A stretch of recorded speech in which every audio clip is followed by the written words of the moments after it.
उत्तर प्रदेश सरकार द्वारा निबंधन की प्रक्रिया को पीपीपी मॉडल के तहत करने के आदेश के विरोध में गुरुवार को फिरोजाबाद की सदर तहसील में अधिवक्ताओं ने हड़ताल करते हुए विरोध जताया।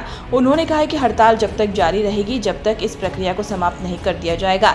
सदर तहसील के अधिवक्ताओं ने गुरुवार को एकत्रित होकर विरोध प्रदर्शन करते हुए नारेबाजी की।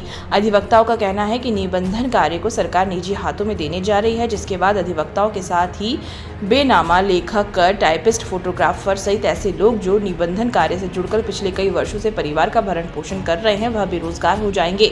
अधिवक्ताओं ने निबंधन कार्य का बहिष्कार करने के साथ ही नई प्रणाली का विरोध करते हुए नारेबाजी की। अधिवक्ताओं ने एकजुट होकर आवाज बुलंद करते हुए कहा कि नई प्रणाली को कतई बर्दाश्त नहीं करेगी।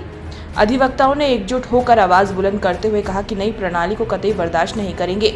इससे अधिवक्ता, बेनामा लेखक, स्टैम्प वेंडर सभी बेरोजगार हो जाएंगे। प्रदेश सरकार ने 147 तहसीलों में पीपीपी मॉडल के तहत निबंधन कार्य शुरू कर दिया है। अधिवक्ताओं ने बताया कि इस निर्णय के तहत निबंधन का कार्य एक निजी कंपनी को सौंपा जाएगा, जो ई निबंधन मित्र तैनात करेगी, वहीं इस कार्य को करेंगे। इस नई प्रक्रिया के लागू होने से अधिवक्ताओं के साथ उनसे जुड़े हुए लोग बेरोजगार हो जाएंगे। उन्होंने कहा है कि इसे कभी बर्दाश्त नहीं किया जाएगा। वह तब तक इसका विरोध करते रहेंगे जब तक इसे समाप्त नहीं किया जाता, तब तक वह निबंधन कार्य भी नहीं करेंगे।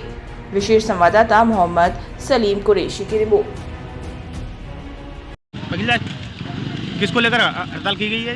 एक्चुअल में प्रदेश गवर्नमेंट ने एक ऐसा रूल लागू कर रही है, एक ऐसा अध्यादेश ला रही है जिससे समस्त उत्तर प्रदेश की जो 75 ज़िले हैं, उनकी जितनी भी तहसीलें हैं, उन तहसील में जो भी बैनामा लेखक है या जो अधिवक्ता बैनामा लेखन का कार्य करते हैं, जो स्टाम्प वेंडर है, फोटोग्राफर है, यानी तहसील ऐसी कोई तहसील नहीं है जिसमें कम से कम 500 से 700 लोग न जुड़े हों।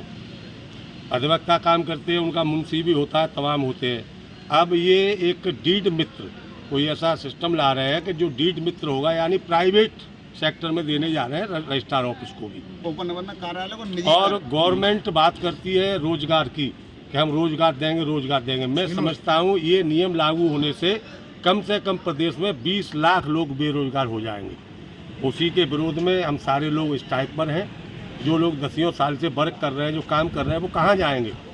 ऐसी स्थिति में न तो कहीं मजदूरी कर सकते, न कोई जॉब मिल सकता, ओवरेज हो गई, तो कहीं भी कोई इन लोगों की व्यवस्था नहीं है। सब लोग बेरोजगार हो जाएंगे। उसी के विरोध में हमारी ये स्ट्राइक है और तब तक स्ट्राइक चलेगी जब तक गवर्नमेंट अपना तोलकी फरमान वापस नहीं ले लेगी। जो सरकार निकम्मी है, वो सरकार बदलनी है।